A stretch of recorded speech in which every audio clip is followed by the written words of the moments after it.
Is a very interesting topic that we're covering. We're going to be discussing ADUs, and today we have Seth Phillips from ADU Gold.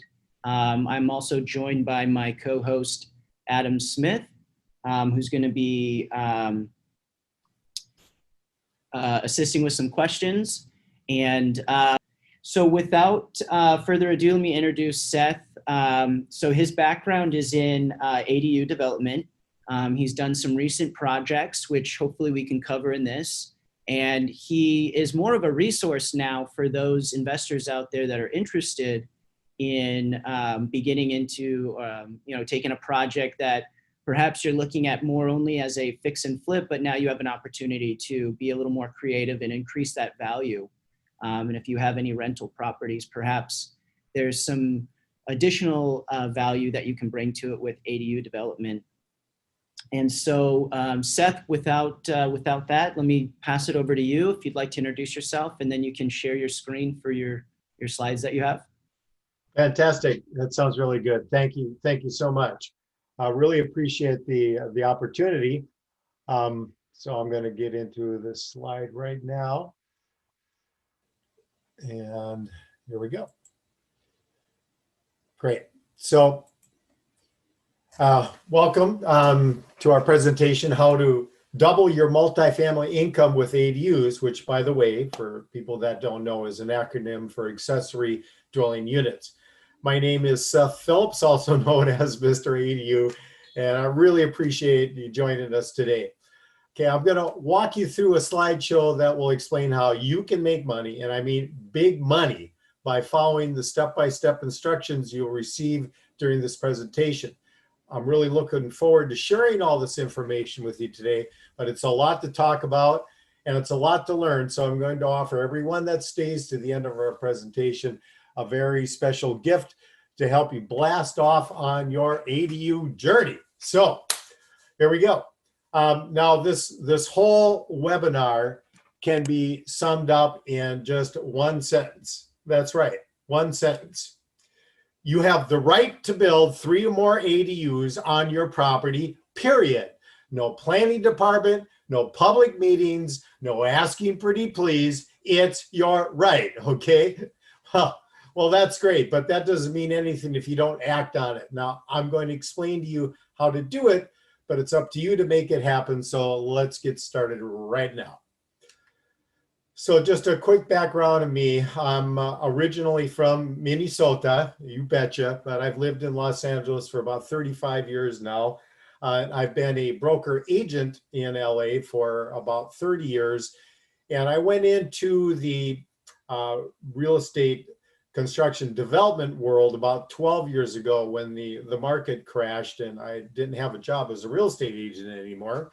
And we started off flipping homes, mostly in South Los Angeles. Now we were buying them at the courthouse steps and for 140 and reselling them for 180. Had to do a lot of volume to make any money doing it because the margins were so small at that time, but there was unlimited inventory. Then as the market healed, we just moved up into more and more expensive development and more expensive neighborhoods until we were all the way up to the top of the construction food chain, building ground up new construction in the ultra luxury market in Beverly Hills, Bel Air, and Hollywood Hills, so on. Learned a lot during that process about construction. And because we were spec builders, of course, we always had to be very mindful of doing our math right from the beginning, making all the valuations correct, so that when we got done doing all that work, there would be a profit on the back end of that deal. So we did that for a few years. And then as we'd been in this upward appreciating market for quite some time. And as we know, the real estate market moves in cycles. It goes up and down. We've been in an upcycle for a long time, and we're just starting to get more nervous about when the next down cycle was going to happen, which inevitably it will. So we decided, instead of building our next project, another one of these mega projects, and the downside to them is that they're so complex, they take 2 or more years from start to where you can just get on the market, and a lot can happen in 2 years. So we decided to get more conservative. So my partner at that time and I bought a property in Culver City, which was a more modest product, but we were just going to knock down the existing house on it and build the biggest 2-story modern on it, which we'd had pegged for a resale price in the $2 million range, which we felt would be a safer place to be if the market did start to turn a little bit. So we bought the property for $735,000, and we hired the architect at the plans. And it was right at that time that I first heard about this new ADU concept. I was really intrigued, so I really deep dived into it. And the more I studied it, the more I researched it, the more I just came to believe this was going to be the future of real estate. And so I was able to convince my partner at the time on that project to completely switch gears. And instead of knocking that house down that was on it, we just completely remodeled it. And then in the backyard, we built the first 2-story with rooftop deck luxury ADU in the city of Los Angeles. And I'm so glad that we did, because it was a grand experiment, but it worked because we were still spec building at that time. And it basically exactly hit the mark that I had predicted it would.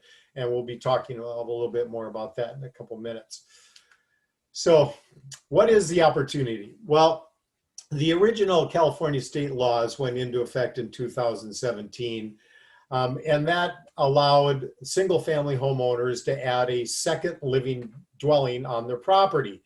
And it's separate in, basically almost every way, in that it's separate utilities, separate address, separate everything. The only thing that isn't separate is they can't be sold separately. It's still just one property with 2 houses on it. So if you think about that, if it's separate addresses, separate utilities, and it's on one lot, what's that like? That's a duplex. And so in effect, it is a duplex, but it's not.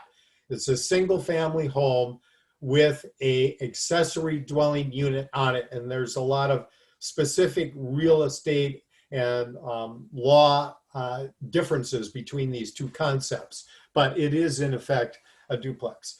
So then in 2020, the government, feeling emboldened by the success of the ADU concept in that 2-year period, went back and doubled down and expanded the ADUs possibilities, and also put more enforcement teeth into the cities that many cities have basically kind of like tried to avoid having ADUs built, although they technically had to allow it because it's a statewide law, but they found workarounds on it. So, looking at the genesis of the ADU program, a bunch of smart folks got together with the idea to design smart cities with advanced urbanism. And ADUs offer the appeal of a gentle density that allows for a compromise between suburban stagnation and urban gentrification. Well, that sounds good, doesn't it? Except for Houston, we have a problem. In the state of California, we have an acute housing shortage. And the only solution to that, is to build more housing. That's pretty simple, right? However, the majority of people now live in cities. And to build more in cities, the challenge is there's basically no vacant land. It's already all been developed. So the only way to build more is to increase density. And that's where this ADU concept is brilliant, in that it does a gentle or a soft density, and it spreads it out across the whole city. So the concept of it is excellent. It's been very well received. Just in the city of Los Angeles, there's been over 14,000 permits pulled for new ADUs already. So it's well on the way to actually making a dent into this housing crisis. And this is really, really important stuff. In addition, in the new laws that went into effect this year, they added multifamily into the equation. So 2 parts of this. Under the single family thing, they upped the ante there too, because now you can add 2 ADUs to your property, a junior ADU, which has to be the conversion of some existing space, and then you can still build this new detached or attached ADU, and that ADU can be up to 1,200 square feet. Great. But the real bonanza that really changed as of this year is now in multifamily, and that's everything from a duplex on up. This is where the real new opportunity is. And it's real simple. There's 2 parts to the multifamily part. Any multifamily property, regardless of the number of units on it, regardless of the zoning on it, regardless of the size of the lot, regardless of any of that stuff, has now a by right ability to build 2 new ADUs that can either be detached or attached, and this is ground up construction, or you could even do conversion of some space. So you get 2 on any property. In addition to that, on top of that, there is now another part of this that's just amazing, because this part is unlimited ADUs, and that is the 25% conversion rule. And this simply states that you can add up to 25% more units based on your existing unit count. Remember, I said no limit. So for instance, if you have a 100-unit apartment building, under the 25% rule, you could add 25 more units to that property, plus the 2 by right ones. That's a total of 27 new units you could add to the property. Just imagine what that does to the ROI of that property. It's crazy. So if you look at it from a statistical point of view, though, actually one of the biggest bonanzas of this opportunity is on the other end of the scale, on the smallest scale. If you've got a duplex, for instance, your duplex can now, because it's multifamily, you can add 2 more units to that under the by right, new construction. So now you started with 2, now you can add 2 more, you got 4. But there's more. Under the 25% rule, you can convert existing space into a new ADU under the conversion rule. So typically, what those conversions would be in a small apartment building would be like maybe converting a rec room or storage room or an old boiler room, something like that. You could convert that in the conversion rule because that's non-living space and it already exists, which is cool, but that's a very limited opportunity. There's only so much of that space. But what put the gold in ADU gold is when they also included being able to convert garages. That's right. So now garages can also qualify under that conversion space because it's existing and it's non-living space. So you can eliminate existing parking with no parking replacement required, and you can convert it into an ADU with additionally no parking requirement for that new ADU either, as long as there is one little catch there, as long as your property is within 1/2 mile of any mass transit, which very fortunately includes a bus stop. And if you look at most cities in the country, they're almost over 80% of all properties are within 1/2 mile of a bus stop. So that's a very low bar to cross to be able to access it. So getting back to the opportunity real quickly. If you got a duplex, it's got an attached garage, right? You got to add the 2 by right ones. You got 4 units. Now you can also convert that garage into a 3rd new unit. So your duplex just became a 5-plex. Statistically, that's just like unbelievable. And that's going to create some huge opportunities for everybody out there. So keep that in mind. All right. So I'm going to quickly try to do this quickly anyway. Hey, Seth, let me. Of an existing project that we're working on right now in the. Seth, can you hear me? Yeah. Let me ask you a quick question. I'm sorry to interrupt. When you were mentioning about the garages, I was just wondering, in your experience, do you find that garage conversions typically become more of a consistent ADU conversion out there rather than putting an additional dwelling in, let's say, the backyard? That's a great question. And interestingly, because there's already some general knowledge already about ADUs that is slowly spread out there.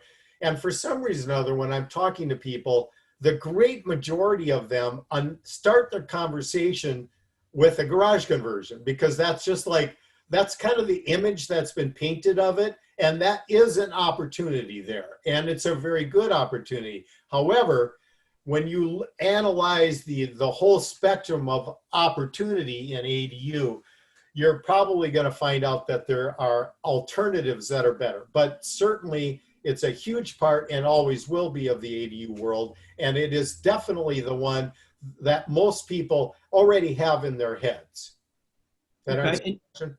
And you mentioned regarding the permitting process, that it's become increasingly easier. What would you say is a time frame from start to finish with the permitting process these days?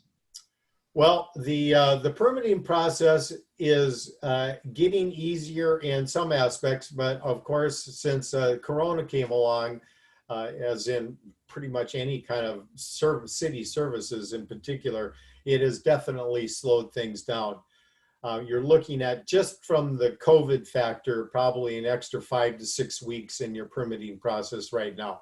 In the new law, that's one of the other changes they made, is that they required the cities, all cities in the state of California, to approve ADU applications within 60 days, which is fantastic. However, with the COVID thing going on right now, it's just not working that way. So you are still going to be looking at right now, the very probably fastest you're going to be looking at is about 3 months to 4 months is going to be a typical timeline on it right now, but that will get faster.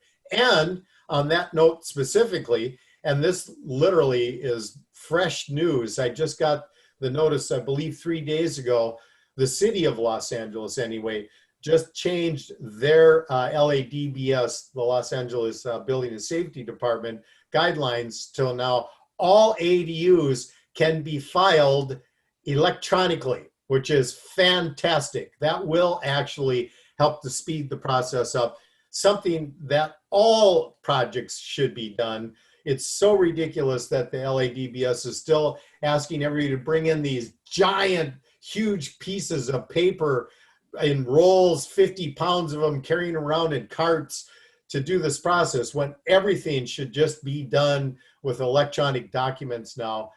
So at least this is helping to start that process. But ADUs are now all eligible for electronic submissions in the permitting process. I've got a quick question.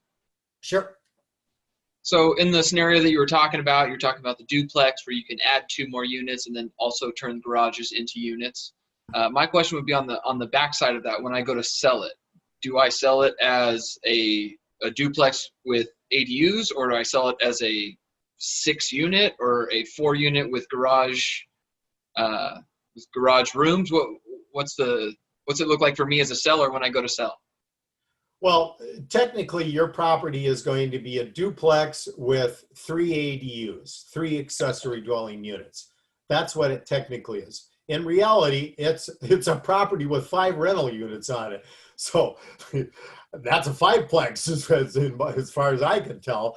But there are some definitely some situations where that definition is going to either help you or hurt you, depending on which side of the coin you're on.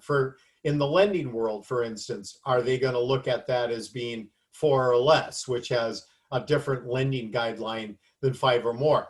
So Yes.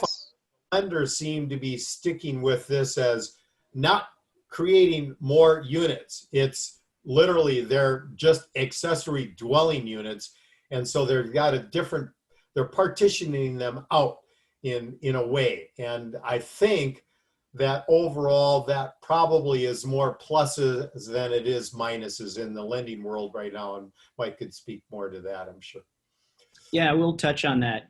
I would say that it can cause underwriting. Well, it causes complexity within our underwriting process, and ADUs have become very popular with a lot of our borrowers. And so for us, well, I should say more for the appraisers that are out there, if an appraisal is necessary, then it can be a more complex appraisal, or at least they have to do a little more research to actually find like for like, because ADUs are still so new that the actual properties, and the data is not yet out there right now. But for us as a lender, anytime you can increase your NOI or if you can increase that rental income, then yeah, that's a phenomenal loan for us to do. That's great. Well, that's good. And that's really one of the advantages of Mike and his product is he's got the actual flexibility to look at things from a real point of view. And he touched on it. I mean, the biggest challenge in this whole world ADU right now is with appraisers.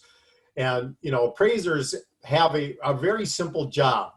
And that is they're asked to analyze a property. They draw a little circle around half a mile around the property. They pull up all the other properties that have sold recently that are similar to the one they're appraising, and boom, they got a number. It's easy. Apples to apples, done. All of a sudden the ADU comes along and they go to do the same thing, and there are no ADUs for them to compare it to. And this unleashes a very dangerous situation because now we're asking the appraiser to think. And that can result in all kinds of amazing responses that come out of that. So they are all over the board right now, but I'm going to talk a little bit more about values in a little bit, but it's all good. It's all good. And number one, you're adding income, and there is no discounting on that. That's real dollars, and it's good as any other dollar out there for sure. Okay, so we're looking at talking a little bit about how you can analyze a property and how we analyze a property and some of the processes that happen along the way in the ADU world.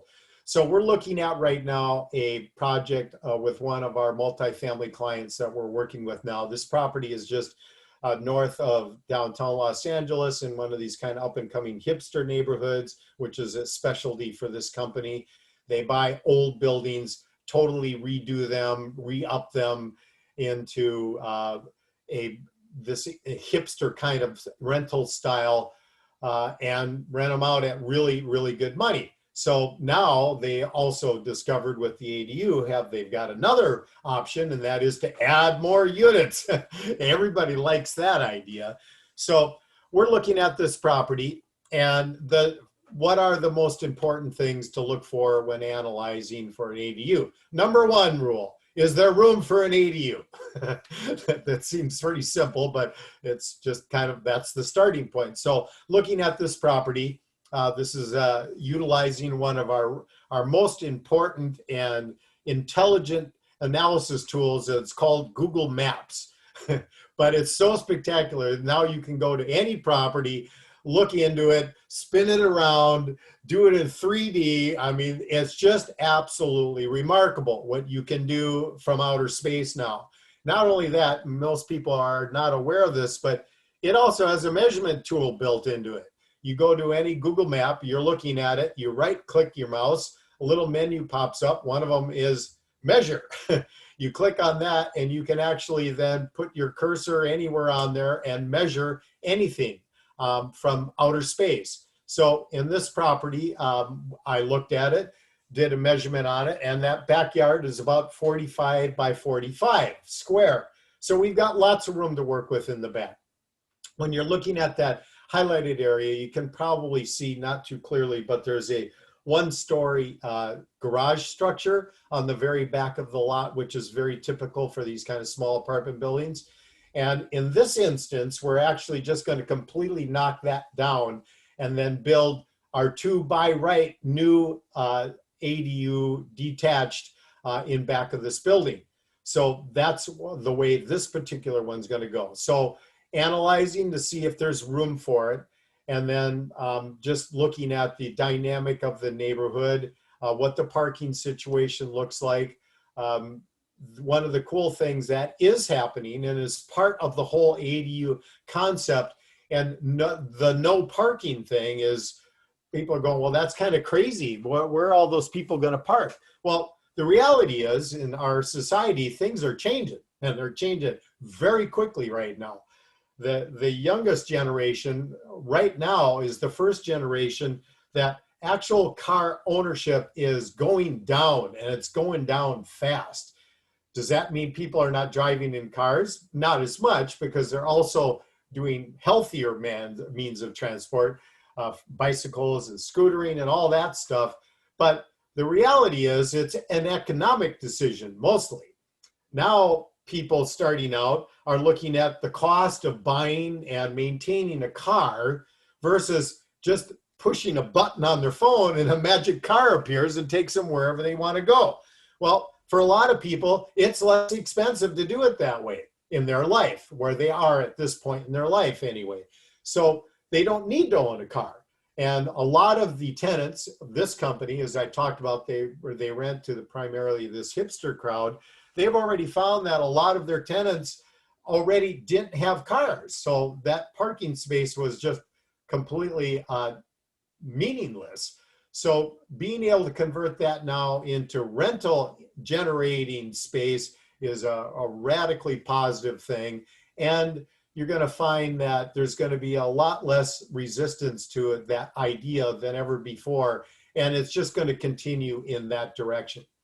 So that's some of the most important aspects of looking at the property from a perspective and analysis. So now we're continuing to look at this same property, and now we're looking at the floor plan of it. And this company is really smart. So they found a way to, of course, maximize the return they get based on the square footage that they're going to have to build. So, and you've already seen apartment units are just getting smaller and smaller.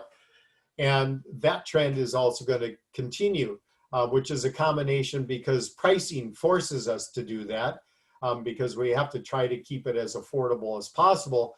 But also there's a kind of a more of a minimalist and tiny home movement that just is really building in time now. And people are realizing that sometimes less is more. And so that's really just starting to being reflected in architecture more and more. So in this particular duplex, they've got this down where they've got 3-bedroom, 3-bath unit in each unit. And they got that all crammed into, believe it or not, 840 square feet. And yet these units will feel very good when people are in them. So this is a duplex that they created in the elevations. So this gives us an opportunity to, talk about the opportunity once again. And you can make a boatload of money doing this. And you want to know why? It's really simple. Free land. That's right. The government just gave you an opportunity to build an income-producing property on free land. So when you're computing the ROI, a 10-year-old could do this now because it's very simply, it's the cost of construction versus the rent it'll generate. It's the cost of construction versus the equity value it'll create. That's it. There is no land cost involved in it because you already own the land. It's already spoken for. That's where the ADU concept cannot miss. You could build your ADU, you could make every mistake on it you could possibly think of, and when you're done, it's still going to be a home run because of that. There's no land cost. And what is the biggest cost of any investment property? The land. The land, particularly in Southern California. Our dirt is really expensive. So when you take that out of the equation, the numbers just are astronomical. So here's a simple rule that you can use. And I know this crowd we're talking to, a lot of people already know about this rule, but not really, because this rule doesn't apply in Los Angeles. And it's the 1% rule. And it simply states that if your monthly rent equals 1% or less of your cost of the investment, then it's going to be a home run. 1% basically means a 12% return on your money. Well, that's fantastic, but that doesn't exist in Los Angeles because our land is so expensive. You're never going to see a return like that. You can in some areas of the country, in some cities, but that is also going to typically be in much lower cost things. So there's the percentage thing, and then there's the dollar thing. And those are sometimes two different things to consider. But in the 1% rule, if you can do the 1% rule, you're going to have a home run. And this property I picked out exactly matches that. Now, another part of the home run is going to be in the equity value it creates. So using, once again, this property as an example, in this area, the GRM, the gross rent multiplier for a B plus A minus building would be 11.5. So using that metric, this property, based on this cost of $300,000 per unit, will deliver a projected value of $414,000 per unit. It's going to cost, on the high end, $300,000 a unit to build, and it's going to generate a projected value of $414,000. That's a pretty impressive thing. And this is kind of a cool thing to consider when you're talking about the rental world and this GRM thing. When you build an ADU, of course, that's going to be brand new construction. So regardless of the area you're building, whatever is the standard rent for that area, this is going to deliver you the best in class version of that rent, because it's going to be brand new construction. It's going to be built, well, hopefully if you build it right, it's going to be built with all the modern things that appeal to the market that we're in right now. And that is going to give you the highest potential rent that you can get out of that particular development. And it's going to be brand new. So not only is it going to deliver you the highest rent, it's also going to be the easiest to rent. So it's going to give you the highest vacancy factor. So it's a win-win in that regard. So this is really where I get excited, because this is an opportunity for people to take an asset that they already have, or an asset they're considering buying, and now there's a whole nother layer of investment opportunity that they can generate out of the same property, and you get to do it on free land. So this is the home run part. Seth, I've got a question. Sure. So would you say, from your past deals or current projects you're working on, is there a type of build, let's say manufactured or from the ground up, stick built? Is there a more common method if you have that free land? Let's say it's an SFR with a large backyard. Yeah, and that's also a very good question, because there are many ways that you can create an ADU. Of course, the simplest one is to do a garage conversion. However, that isn't anywhere as near as simple as most people think. And this is where the garage discussion starts to come apart. Remember that once again, I'm using the city of Los Angeles as a reference. Most of the garages in California were built as garages in the early 1900s. Well, if you're going to make that into an ADU, that ADU now has to conform to all modern building and safety codes. And that structure was built for cars, 80 years ago. It's just not the same thing. So there's very little out of an existing garage that can actually apply to this new modern building standard. In most cases, I would say, you're probably better off just knocking it down and building new anyway. But regardless, what do you build on it? Now, stick built is still going to be the majority of how these things are built, because particularly in the applications of ADU, you're having to squeeze this structure into a very confined space. You only have so much space to work with in a backyard. And so to just physically fit it, that's going to kind of limit you architecturally. And then that is also going to limit you then in terms of the product type. However, that said, factory built housing, modular housing, all these different terms for these new kinds of building technologies, they are the future of construction. They're coming, and they're coming fast. If you think about it, it's just absolutely absurd that housing of all kinds is still built the exact same way it was basically since caveman days, where you get a group of people together on a piece of dirt somewhere and you start swinging hammers and building it on the dirt. Well, they built cars that way in the beginning too, but they stopped that over 100 years ago. Most things, especially complex things, are built in factories where there's a controlled environment and all kinds of advantages and efficiencies happen. Not the housing industry, but that's changing. And there are many options right now for ADUs in that world. And I work with all of those companies and can also be a resource for you in that. I really believe in it. I want it because I don't like being in the construction world any more than I have to. It's a pain in the butt. Contractors are a pain in the butt. Sorry if there's any out there right now. But it's just the whole industry is so weird. It's just a bunch of wildcatters and it's like herding cats. It's so hard to manage those processes. And having that all happen in a factory somewhere where I don't have to worry about it, count me in every time. And so there are some options there in that kind of product type right now. Awesome. I have a question if you got a second. Sure. It's actually kind of a two-part question. The first part would be for Mike. Second part's for you, Seth. So I've got a rental, and that rental has a detached garage in the back, and I want to turn it into an ADU.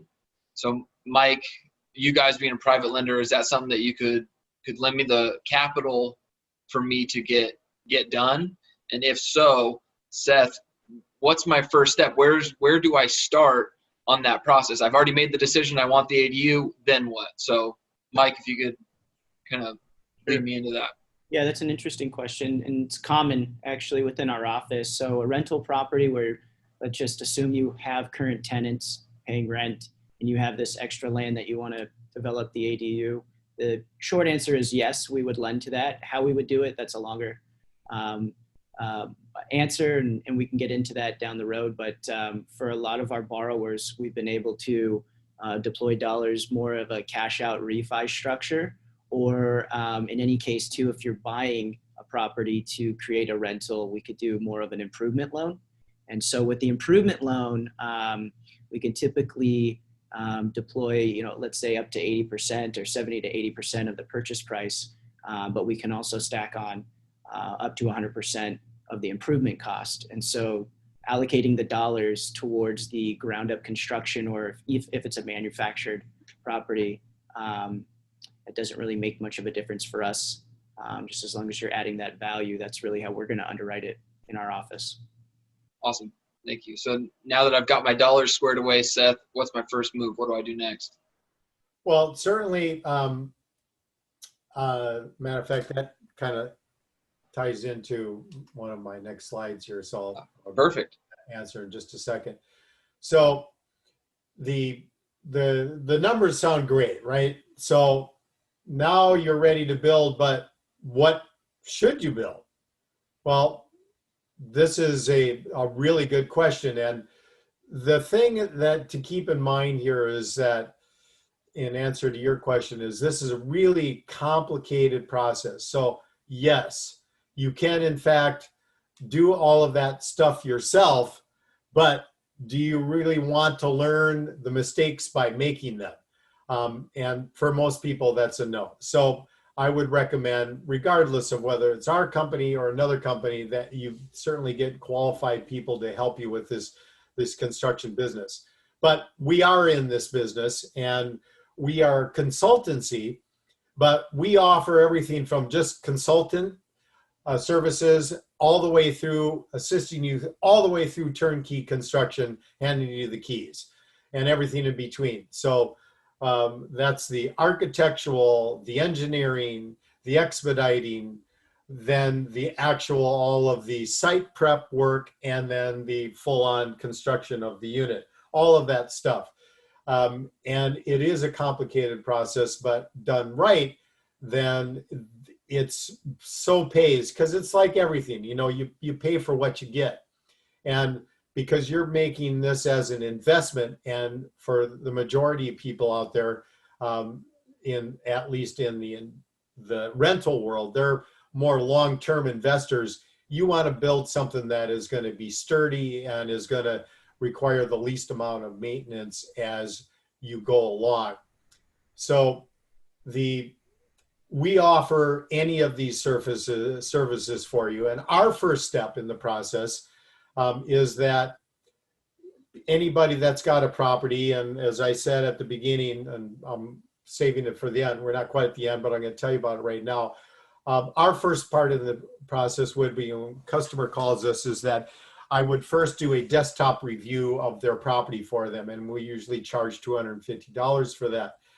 And for all of the people that are on our webinar today, we're gonna offer that to you for free. So if you have any property that you want us to, talk to you about, whether you own it now or something you're thinking about buying, call me up and we'll do that analysis for you and put that together. Then the next part of that process would be that we would offer a feasibility report.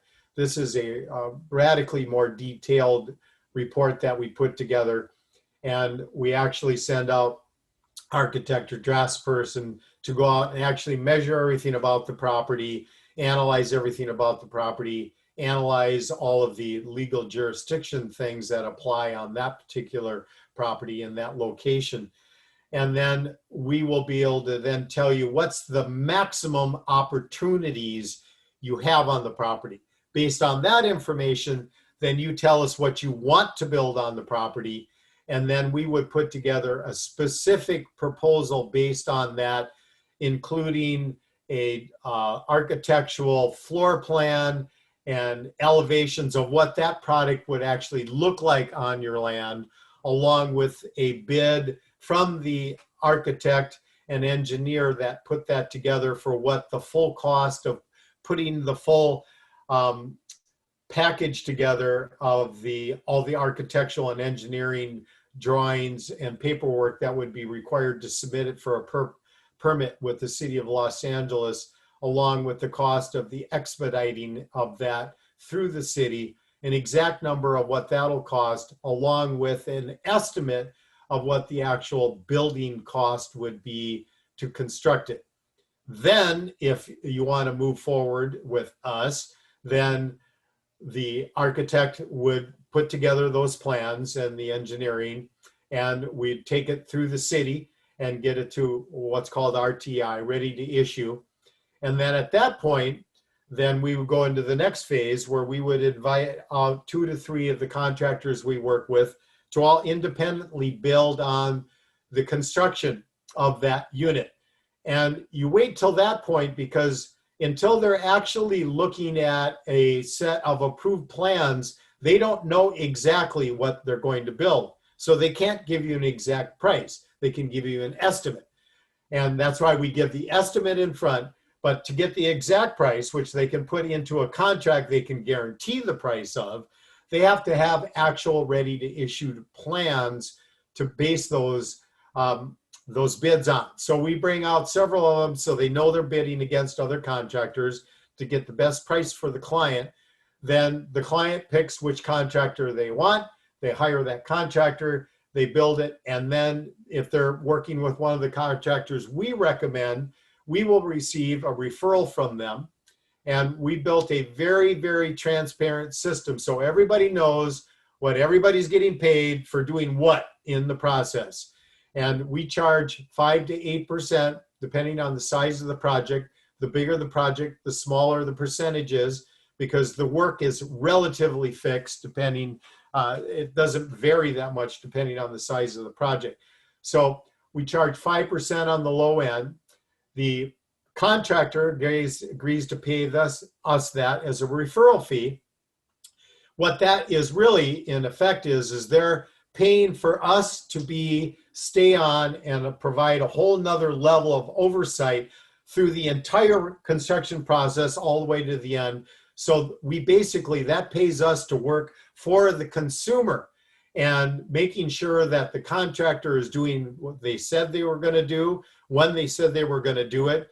And of course, making sure that everything is being done right to take advantage of all of the ADU options specifically that apply to that opportunity. So the contractor is paying for our service to work for the client. And everybody knows what everybody's getting paid, because in this construction world, there's so much under the table stuff going on. It's sickening. It really is. I resent it. I don't like it. And I don't work that way. And I don't work with contractors that work that way. So they either work our way or we don't recommend them. And the people that we do work with, this ADU thing is being so successful now that all of the contractors that we're working with, they're basically just working for me now, because we're sending them all the business they can handle. I'm also very careful to not send them more business than they can handle, because they will always take more business, regardless of their ability to actually properly services it. And this is a very common gripe with people in contractor world. The contractor says they'll have it done in X time, and they always take longer. They take longer, not because they're working slow necessarily, but because they're spread too thin. They're trying to cover too many projects at the same time. So that's our process on that. So let me go back one slide real quick. So the question is, okay, it's great. So I build. So what should I build? Well, this is actually a complicated question, but for most instances, a super simple one to answer. Because if you're building it as money being the main motivation for building the ADU, whether as a rental or for the equity, regardless, if money is the main motivator in building the ADU, it's a simple answer. Build the biggest thing you can build, period. Because the bigger you build, the more square footage you build, the more rent you generate, and the more equity you create. That's just the end of the story. There's no discussion on that. Build the biggest thing you can build. And per the ADU regulations in California, you can build up to 1,200 square feet. So then it's another question. Okay, I build 1,200 square feet. Do I build one story? Do I build two story? And that's another question. But I'm going to talk about that a little bit more right now. And this is on your screen right now, a picture of that very first ADU we built in Culver City, 2-story with rooftop deck. And I keep using this property because there's still nothing been built better that I've been able to find in the city. And when you look at this property, this answers a few questions. Bigger is better, but also that valuation question we were talking about earlier. How much value does an ADU add? Well, it is a tricky question, but the reality is I think there's a pretty simple metric that you can depend on eventually and in most cases. And that is whatever your property is worth per square foot of the existing structure, the existing houses or the existing units that are there right now. Whatever that's worth per square foot, that's what your ADU is going to be worth per square foot.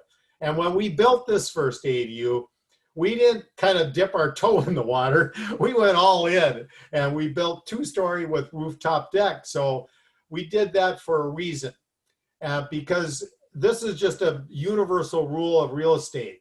It kind of comes back to that same thing. You get what you paid for.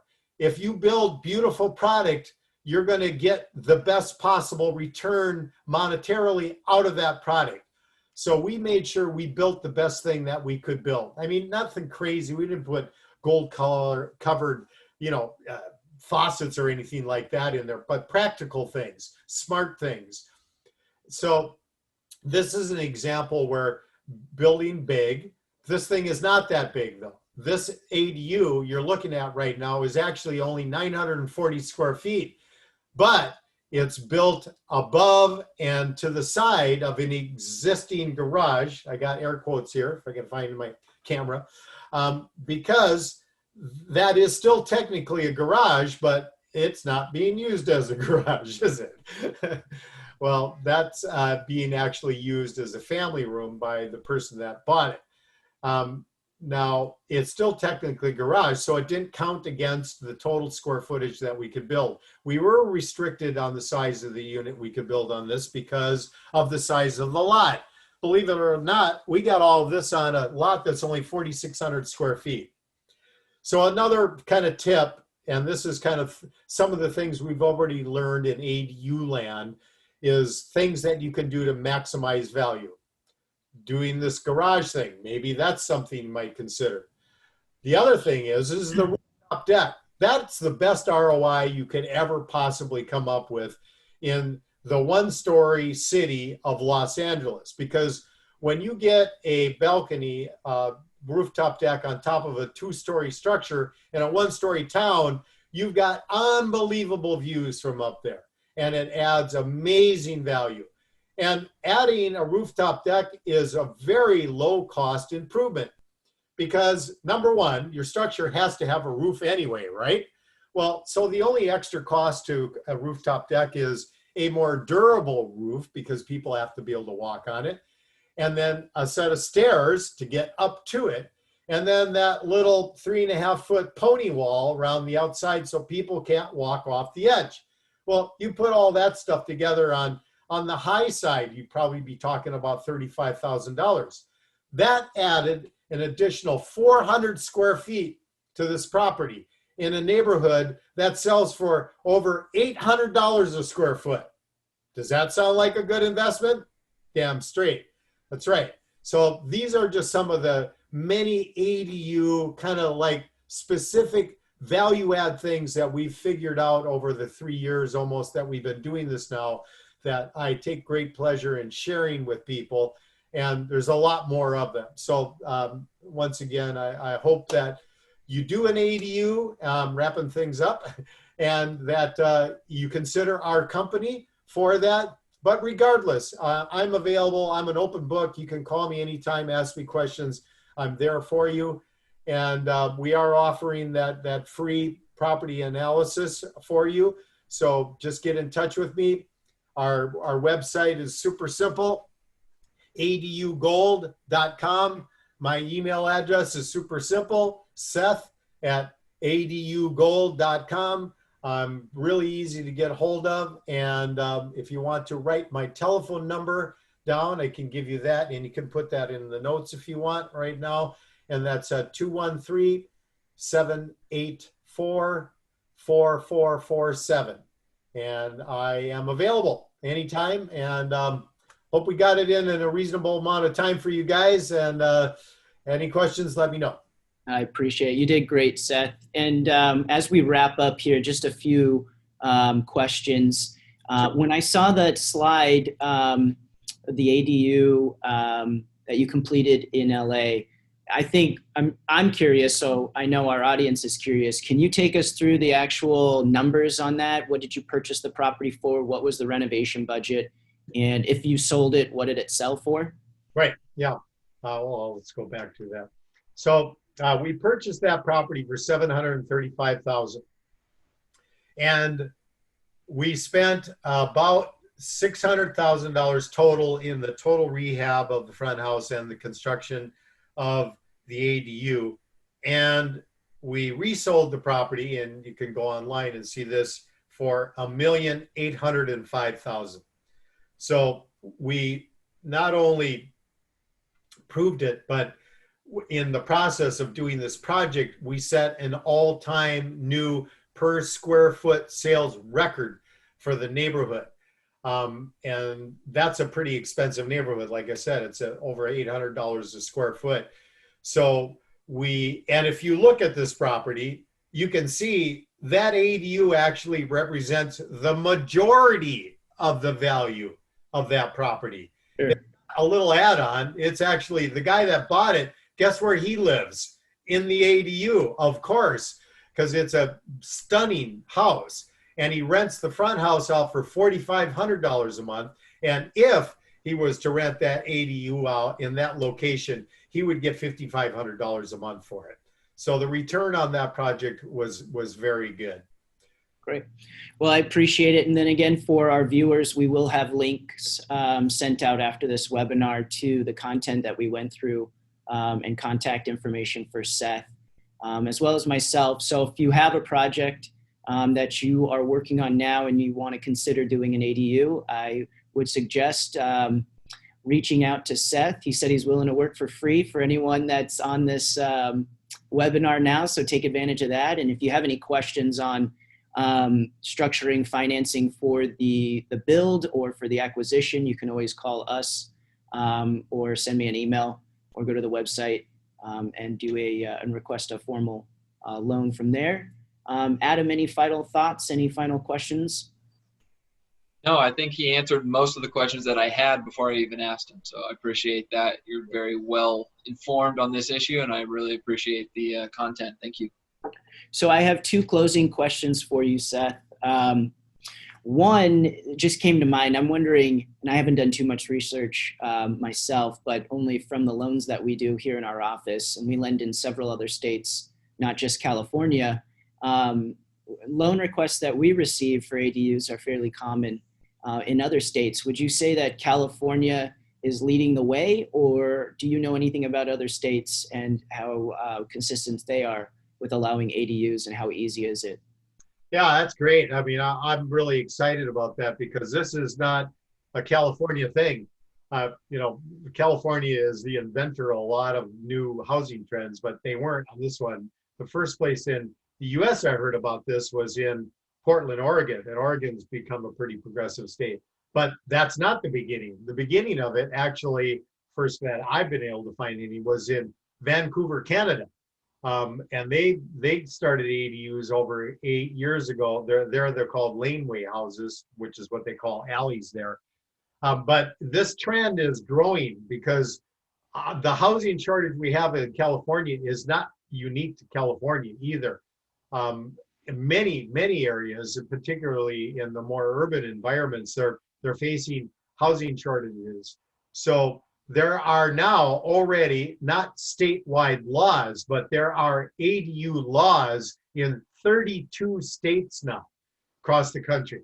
So ADUs are happening in many hotspots right now. Austin's a hotspot for ADUs, Portland certainly, Seattle, Washington, big time.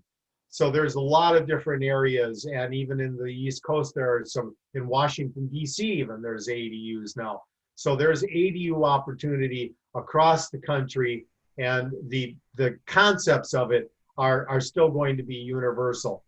There is just one kind of thing, though, that is just a reality of construction, and that is the construction is basically a fixed amount. It doesn't really matter where you build it. It's a fixed amount. So if that's a fixed amount, then obviously the more expensive neighborhood you build in, the more the potential return you're going to get out of that investment. So, and that of course is one area where California shines, particularly Southern California, because everything's expensive here. So if I get asked the question, what's the best place to build an ADU? For me, it's pretty simple. I just recommend anywhere along the 405 corridor from Santa Monica all the way down through Long Beach. There's nothing but expensive property there and good opportunities. And some of the areas like Westchester or Hawthorne, these are kind of areas that are a little bit behind but are catching up fast. So there's some real investment possibilities here. Fantastic. And so final question, I ask all of our guest speakers this particular question. Where do you see the real estate market in the next 6 months? Well, right now everything's booming. I am, as I said, I'm still a real estate broker and agent as well, and the market is on fire. Multiple offers everywhere. Inventory is incredibly low. Interest rates just mind-boggling. So that fire, and remember one thing about the coronavirus, it certainly didn't do anything to help the housing shortage. So that's the basic thing that we've got to bank on here in California. Regardless of everything else that might happen with the economy, one thing is a constant. We have a housing shortage, and that puts pressure on existing housing. So that is just true, and it's going to stay true for quite some time. Even if we build as much as we could possibly build, it's still going to take time. So I'm very bullish that the market is going to stay strong. We are definitely heading for some reckoning at some point. I mean, the real estate market goes in cycles. We're going to go into a down cycle. It's a matter of when. It's not if, it's when. And then how much it goes down when it goes down next time. That don't know the answer to, but I think for the foreseeable future, things are looking great. Well, thank you much. I appreciate the feedback, and thank you again. A big thank you for spending the time with us today. And to our viewers, thank you for joining us. Again, if you have any questions, feel free to email those questions to us, and we can get you in touch with Seth. We will send out contact information as well from with Seth's company and what he does. So if you have any further questions, please feel free to contact him. And so that wraps up today's webinar. Thank you again, everyone, and we'll see you next time. Ciao. All right. Thanks, Mike. Thanks, Seth.